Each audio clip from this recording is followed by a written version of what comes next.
Hey everyone, welcome back to another video. मेरा नाम है तथास्तु और आज का वीडियो है ना बहुत कह सकते हैं प्रैक्टिकल चीज के ऊपर बना है और एक प्रैक्टिकली कह सकते हैं मेरा पर्सनल जो एक्सपीरियंस है उससे रिलेटेड ये वीडियो है। मैं एक छोटी छोटी गलतियां करता था जिस वजह से मुझे कुछ नुकसान उठाना पड़ा। उस दौर से मैं गुजर चुका हूं जिस दौर से आज काफी सारे सेलर शायद गुजर रहे होंगे और मुझे खूब सारे ऐसे मैसेजेस आते हैं जिसमें मुझे सेलर्स कहते हैं कि सर स्टॉक जो है वो पड़ा है, माल बिक नहीं रहा है, ऑर्डर्स नहीं आ रहे हैं, क्या करें, किससे ऑर्डर आएंगे। और माने या ना माने शायद काफी सारे ऐसे सेलर्स होंगे जो इतने साल के एक्सपीरियंस के बाद, काफी सारा जो है एक्सपीरियंस लेने के बाद, काफी सारे अलग अलग तरीके के प्रोडक्ट सेल करने के बाद आज जाकर वो एक स्टेज पर पहुंचे होंगे जब उन्हें अच्छे खासे ऑर्डर आ रहे होंगे। देखिए, ऐसा नहीं है कि हर सेलर का जो बिजनेस है वो सिर्फ और सिर्फ ई कॉमर्स पर ही जो है डिपेंडेंट है।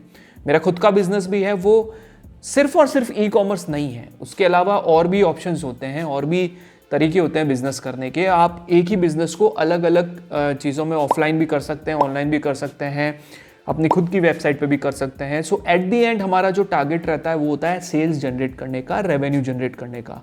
फिर उसमें डिवाइड होता है कि हमारे बल्क ऑर्डर कितने हैं, हमारे ऑफलाइन मार्केट के ऑर्डर कितने हैं, हमारा ऑनलाइन सेल्स कितनी है, उन सारी चीज़ों को देखा जाता है। लेकिन अभी क्या हो रहा है ना, अभी कुछ ऐसे सेलर्स जुड़ रहे हैं ई कॉमर्स इंडस्ट्री में जो extra source of income generate करना चाहते हैं, जिनका मेन मकसद यही है कि यार हमारा थोड़ा सा जो है ना, मतलब अच्छा खासा पैसा निकल जाए साइड से और हम थोड़ी इनकम जनरेट कर सकें। और कुछ ऐसे व्यापारी हैं जिनका मार्केट के अंदर दुकान है, छोटी मोटी शॉप है, ट्रेडर है, वो ऑनलाइन आना चाहते हैं क्योंकि ग्राहकी कम हो रही है, लोग ऑनलाइन पे ज़्यादा फोकस कर रहे हैं। अब क्या होता है, मैं आप लोगों को एक चीज़ समझाता हूँ कि जब हम ई कॉमर्स बिजनेस स्टार्ट करने वाले होते हैं ना, उससे पहले कुछ छोटी छोटी चीज़ें हैं, उसका ध्यान रखना बहुत ज़रूरी होता है। उन चीज़ों के बारे में आज हम बात करेंगे, उन चीज़ों को हम लोग समझेंगे, इन डेप्थ उस बारे में डिस्कशन करेंगे और फिर उसके बाद मैं आपको मेरा पर्सनल एक्सपीरियंस उसके साथ साथ जो है शेयर करता रहूँगा। हो सके तो उसको फॉलो कीजिएगा। अगर आप शायद उसको फॉलो करते हैं तो आपको काफ़ी सारी परेशानियों से जो आप जूझ रहे हैं वो आपको नहीं जो है फेस करनी पड़ेगी और आई एम श्योर उससे आपको मदद मिलेगी। इस वीडियो को पूरा देखिएगा। आप चाहें तो इस वीडियो को, अगर आपका मन है स्किप करके देखने का, तो इसी समय इसको एक्स पे क्लिक करके क्लोज कर दीजिए क्योंकि ये आपके काम का नहीं है। क्योंकि अगर आप इसको स्किप करके देखेंगे तो इसका कोई सेंस नहीं है। आपका समय बहुत इंपॉर्टेंट है, मैं जानता हूँ, लेकिन अगर आपने इस वीडियो को देख लिया तो शायद आपको कुछ हेल्प मिल जाए आपके बिजनेस को ग्रो करने में। ठीक है, सबसे पहली चीज़, आपको हर कोई बोलेगा कि यार मीशो पे सेल कर लो, यार अमेजोन पे सेल कर लो, यार फ्लिपकार्ट पे सेल कर लो। ऐसा नहीं होता है। आपको सबसे पहले है ना ये डिसाइड करना पड़ता है कि आपको प्रोडक्ट कौन सा सेल करना है। अब क्वेश्चन ये आता है कि सर सबसे बड़ी प्रॉब्लम ही तो ये ना, हमें पता ही नहीं है कि हम प्रोडक्ट कौन सा सेल करें। आप ये देखिए कि आपको क्या लगता है कि मार्केट में किस चीज़ की डिमांड ज़्यादा है, राइट? ऐसा प्रोडक्ट चूज करिए, ध्यान से सुनिएगा, ऐसा प्रोडक्ट चूज करिए जिसे आप आज लिस्ट कर रहे हैं। हो सकता है आज उसके ऑर्डर कम हो, लेकिन 2 साल बाद या 1.5 साल बाद उसके ऊपर दिन के 100 ऑर्डर आ रहे हो। आप जिन भी प्रोडक्ट्स को देखते हैं ई कॉमर्स मार्केट प्लेसेस के ऊपर जिन पे हज़ारों रिव्यूज़ हैं, क्या लगता है आपको वो 1 महीने में आ गए, 2 महीने में आ गए? नहीं, उनको सालों लग जाते हैं। जिनके ऊपर 30-30, 40-40 हज़ार रिव्यूज़ हैं, मैंने मेरे पुराने वीडियोस पर भी बताया है, उनके ऊपर 30-30, 40 हज़ार रिव्यूज़ आने में 2-2, 3-3 साल लग गए गाइस। 1.5 साल से 2 साल तो मिनिमम लगा ही होगा। तो उस लेवल पर पहुंचने के लिए आपको टाइम देना पड़ता है। ऐसा नहीं है कि आज आपने प्रोडक्ट लिस्ट किया, कल से आपको ऑर्डर आने स्टार्ट हो जाएंगे। किसी भी बिजनेस में ऐसा नहीं होता है। तो सबसे पहले आपको कस्टमर को क्या रिक्वायर्ड है, मार्केट के अंदर क्या डिमांड चल रही है, कौन सा प्रोडक्ट आज से 2 साल बाद आपको 100 ऑर्डर पर डे लाके दे सकता है, उस प्रोडक्ट को आपको ढूंढना पड़ेगा। उसको आपको रिसर्च करके निकालना पड़ेगा। मैंने काफ़ी सारे रिसर्च के वीडियो करे हैं, उसको ध्यान से देखिए और उससे पता लगाइए कि कौन से वो प्रोडक्ट हो सकते हैं जिससे आपको जो है अच्छी खासी आगे जाके सेल मिलने वाली है। देखिए, होता क्या है कि जब भी आप कोई प्रोडक्ट लिस्ट करते हैं ना, मैं एक छोटी सी टिप आप लोगों के साथ शेयर करता हूँ, उसे ध्यान से सुनिएगा। आप कोई भी प्रोडक्ट सेल करते हैं, अगर उस प्रोडक्ट की डिमांड मार्केट में बढ़ जाती है, ठीक है ना, आपको पता है कि आपके कैटलॉग के ऊपर उस प्रोडक्ट के ऊपर 50 रिव्यू, 100 रिव्यू आए हुए हैं, उसके बहुत अच्छे ऑर्डर्स आ रहे हैं। ध्यान से सुनिएगा, अगर आप कोई नया प्रोडक्ट लॉन्च करते हैं तो आप उस प्रोडक्ट के साथ एक नया प्रोडक्ट जो है उसका कॉम्बो बना लीजिए। तो आपके क्या होगा कि जो प्रोडक्ट आपका बिक रहा है वो तो बिकेगा ही, उसके साथ साथ वो प्रोडक्ट भी बिकने लग जाएगा जिसकी अभी तक आपकी सेल नहीं हुई है, या फिर वो प्रोडक्ट बिक नहीं रहा है, या फिर वो जो है आपने नया लॉन्च किया है, उसका एक कॉम्बो बना लीजिए और उस प्रोडक्ट को सेल करना स्टार्ट कर दीजिए। ये एक स्ट्रेटेजी होती है जब आप अपने प्रोडक्ट को रिसर्च करके मार्केट पे लॉन्च कर देते हैं। दूसरी चीज़ जो आपको सबसे इंपॉर्टेंट ध्यान में रखनी है कि आपको एक मैन्युफैक्चरर या एक होलसेलर के ऊपर डिपेंडेंट नहीं रहना है किसी भी हाल में। आप अगर एक मैन्युफैक्चरर, मैं रहा था, मेरे साथ ये प्रॉब्लम हो गई थी कि जब मैं उस मैन्युफैक्चरर के पास गया और मैंने मेरे हिसाब से कहा कि मुझे ये प्रोडक्ट रिक्वायर्ड है, उन्होंने कहा कि इट्स वेरी सिंपल, आप हमें ऑर्डर दे दीजिए, इतने लाख का ऑर्डर दे दीजिए, मैं बना लूँगा।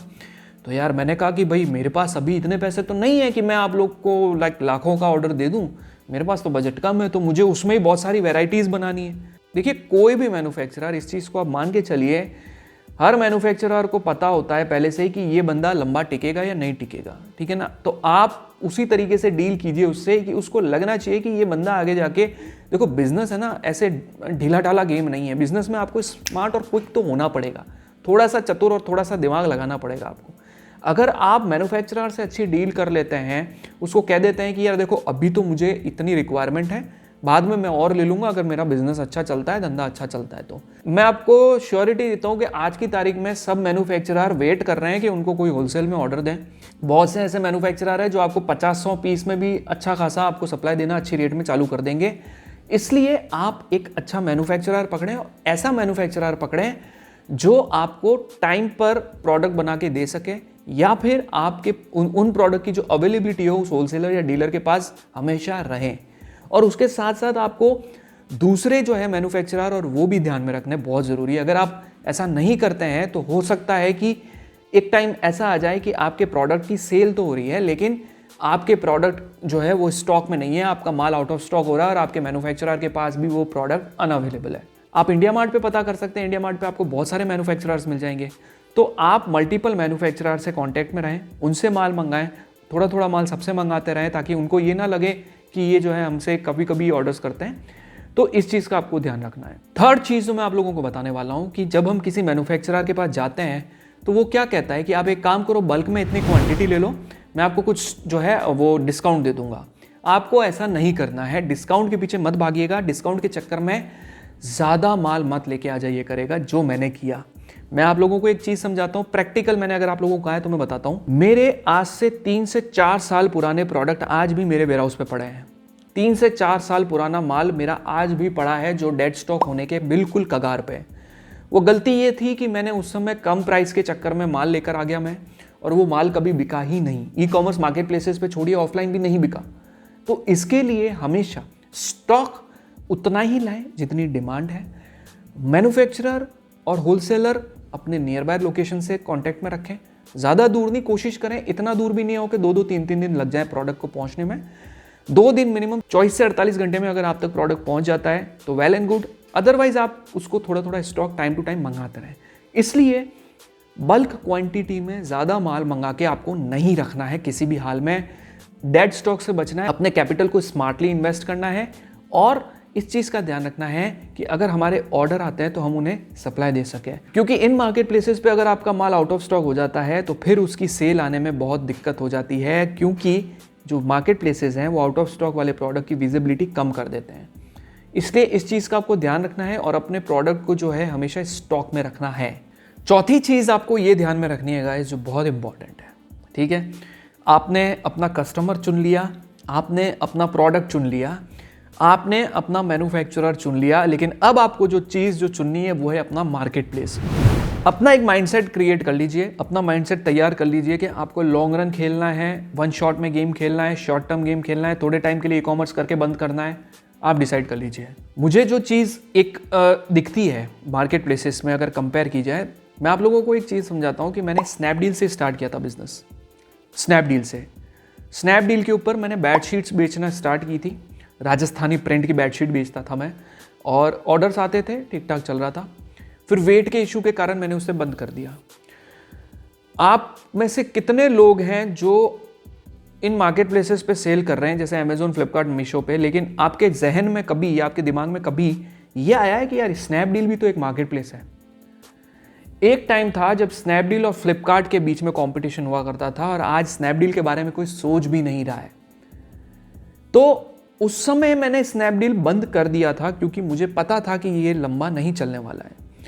मैंने स्विच किया था सीधा फ्लिपकार्ट के ऊपर।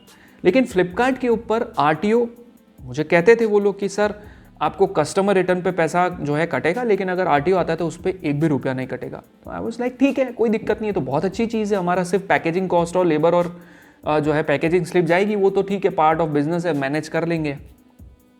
प्रोडक्ट लिस्ट कर दिए, ऑर्डर्स भी आने लगे, कैंपेन रन किए, तो एक दिन में 2 दिन में मेरे पैसे उड़ गए। तो मैं थोड़ा सा टेंशन में आ गया कि यार ये क्या तरीका है, एक दिन में आप तो 1000 रुपये आपने उड़ा दिए, मुझे पता ही नहीं चला कैसे उड़ गया। तो खैर वो एक उनका बिजनेस का तरीका है, लेकिन फ्लिपकार्ट ने मुझे अच्छा बिजनेस दिया।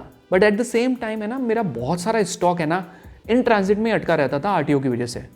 अगर आप फ्लिपकार्ट सेलर हैं तो प्लीज़ मुझे कमेंट करके थोड़ा बताइएगा पूरा वीडियो देख के कि क्या आपको नहीं लगा कि ऐसा होता है कि आरटीओ ना लेने के लिए, आरटीओ का पैसा तो ये नहीं ले रहे हैं, लेकिन कुरियर रिटर्न्स का इशू रहता है कि यार रिटर्न्स बहुत आते हैं। लेकिन अगर आपके पास अच्छा खासा बजट है, आपके पास बहुत पैसा है, आप इन्वेंट्री में जो है जो इन्वेस्ट कर सकते हैं, तो फिर कोई दिक्कत नहीं है। लेकिन अगर आपका बजट ही कम है तो आप कैसे मैनेज करते हैं, ये आपको देखना पड़ेगा। तो मैंने उसके बाद सीधा अमेज़ोन के ऊपर स्विच किया। अमेज़ोन के ऊपर मुझे ऑर्डर कम आ रहे थे, स्टार्ट में तो बहुत अच्छे आए, फिर बाद में कम हो गए। फिर एक चीज़ मुझे रियलाइज़ होने ये लगी कि मेरे प्रोडक्ट पे जब तक अच्छे रिव्यू नहीं आएंगे ना, तब तक अमेज़ोन पे प्रोडक्ट बिकेगा नहीं। तो मैंने इधर उधर छानबीन की कि भाई यार मैं किसी से रिव्यू डलवा देता हूँ, मैं किसी को कह देता हूँ। फिर बाद में है ना अमेज़ोन सेलर कम्युनिटी के अंदर कई अकाउंट सस्पेंशन के मैंने मैसेजेस पढ़े जिसमें लोगों ने फर्जी रिव्यू डलवाए थे और उससे उनके अकाउंट सस्पेंड हो गए। तो मेरे को टेंशन हो गई कि यार ये तो मेरा ब्रेड एंड बटर है, अगर इसको मैं ऐसा कर दूंगा तो अगर मेरा अकाउंट सस्पेंड हो गया तो फिर मैं वापस कैसे करूंगा। और वो बहुत स्ट्रिक्ट थे, उन्होंने वापस रीएक्टिवेट नहीं किए जो रिव्यू, फेक रिव्यू से जो भी ऑर्डर्स डलवाते थे अमेज़ोन से। फिर उसके बाद मुझे धीरे धीरे मैंने अमेज़ोन FBA किया, अमेज़ोन के स्पॉन्सर्ड एड रन किए। मैंने अपने रिजल्ट्स भी आप लोगों को बताए कि कैसे मैंने 8+ का ROS जनरेट किया, कैसे मैंने जो है मतलब अच्छी सेल्स, ACOS भी जो है मेरा 10 to 12 का रहने लगा। मैंने काफ़ी सारी चीज़ें अपने तरीके से एक्सपेरिमेंट कर करके सीखी और उसको इम्प्लीमेंट किया। और आज तो ये सिचुएशन है कि मेरा जो भी जनवरी में कैंपेन चल रहा है उसमें मुझे 9.5x का ROS मिल रहा है, विच इज़ वेरी गुड। तो ये चीज़ मैंने अमेज़ोन पे हासिल की। कुछ टाइम पहले मैंने मीशो के ऊपर भी प्रोडक्ट लॉन्च किए। मीशो के ऊपर क्या हुआ कि मीशो के ऊपर मुझे ऑर्डर्स तो आए, लेकिन मैंने उनसे ये रिक्वेस्ट की मीशो से कि देखिए मैं एक नया सेलर हूँ और मुझे जो है ना, अगर आप लोग मेरे को ऐड रन करना है तो मैं पैसा कैसे, मतलब कोई वॉलेट सिस्टम है आपका कि मैं पहले प्रीपेड कर दूं पेमेंट। तो उस समय उन्होंने मुझे मना कर दिया और उन्होंने कहा कि क्योंकि सर आप एक नए सेलर हैं तो हम आपको 500 रुपये का एक कूपन दे रहे हैं, आप उससे ऐड रन कीजिए। मैंने ऐड रन किए, मुझे ऑर्डर भी आए और मुझे सेल मिली। फिर मैंने ऐड रन बंद कर दिए, मैंने मेरा पैसा ले लिया और ख़त्म किया केस। मैं वेट करता रहा, फिर मुझे ऑर्डर नहीं आए। तो मैंने कहा यार कुछ कीवर्ड्स वीवर्ड्स का कुछ करते हैं, तो मैंने ऑप्टिमाइज़ करने की कोशिश की, लेकिन कुछ खासा फ़र्क नहीं पड़ा मीशो के ऊपर। फिर मुझे काफ़ी सारे सेलर्स के मैसेजेस भी आने लगे। मैं जो है मुझे एक चीज़ और रियलाइज़ होने लगी कि जब तक आप मीशो के ऊपर एड्स रन नहीं करोगे ना, तब तक अच्छा रेस्पॉन्स नहीं आएगा। देखो सभी मार्केट प्लेस के ऊपर ऐसा ही है, ठीक है, सभी मार्केट प्लेस के ऊपर। और अगर मैंने ऐड रन किए तो ऐड रन करने तक तो ठीक है, फिर उसके बाद मैंने कुछ ऐड रन किए तो मेरे उसमें से कुछ RTO भी आ गए। तो पता नहीं क्यों मुझे है ना ऐसा कॉन्फिडेंस नहीं आया कि मैं मीशो पे ज़्यादा फोकस करूं लॉन्ग रन के लिए, जैसा मेरे को स्नैपडील पे हुआ था उसी तरीके से। लेकिन कहीं ना कहीं मीशो आज की तारीख में ऑर्डर वॉल्यूम की बात की जाए, नंबर ऑफ ऑर्डर्स की बात की जाए, प्रोडक्ट की प्राइसिंग की बात की जाए, तो अमेज़ॉन फ्लिपकार्ट से बहुत आगे चल रहा है, मुझे ऐसा पर्सनली लगता है। But at the same time जब तक उनके पास अच्छा खासा फंड है इन्वेस्टर का, लाइक 2021 में उनको जो इन्वेस्टमेंट मिला था उसके बाद अभी तक उनको इन्वेस्टमेंट वापस मिला नहीं है। तो जितना पैसा मिला हुआ है उससे ये रन एड्स वगैरह चला के, मार्केटिंग करके, पब्लिसिटी करके सेलर्स को जो है 0% कमीशन पे वो बिजनेस कर रहे हैं, ठीक है। लेकिन उस समय मीशो क्या करेगा जब इनका पैसा खत्म होना चालू हो जाएगा? अगर उनको कोई इन्वेस्टर मिल जाता है तो वेल एंड गुड, अगर नहीं मिलता है तो फिर कैसे करेगा? मुझे नहीं पता मीशो का क्या फ्यूचर है। फ्लिपकार्ट को वॉलमार्ट देख रहा है। वॉलमार्ट वर्ल्ड की बहुत बड़ी कंपनी है, फ्लिपकार्ट के पास बहुत बड़ी ताकत है वॉलमार्ट की।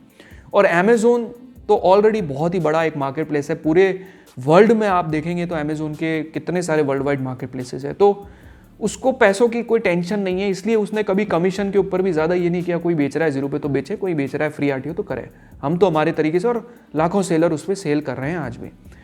तो अब मेरे कहने का मतलब ये है, जो पूरा लेक्चर मैंने दिया है उसका समझाने का मतलब ये है कि अपनी ऑडियंस को देखें, समझें और ये चुनिए, अपने प्रोडक्ट को ऐसा चुनिए कि लॉन्ग रन में अगर उस प्रोडक्ट पे रिव्यूज़ आएंगे तो आज से 2 साल बाद जो ये प्रोडक्ट मैंने लिस्ट किए हैं, जिनकी स्टॉक भी मैं अच्छी अवेलेबिलिटी रख सकता हूँ, क्या उन पे कंटिन्यूटी में ऑर्डर्स आते रहेंगे?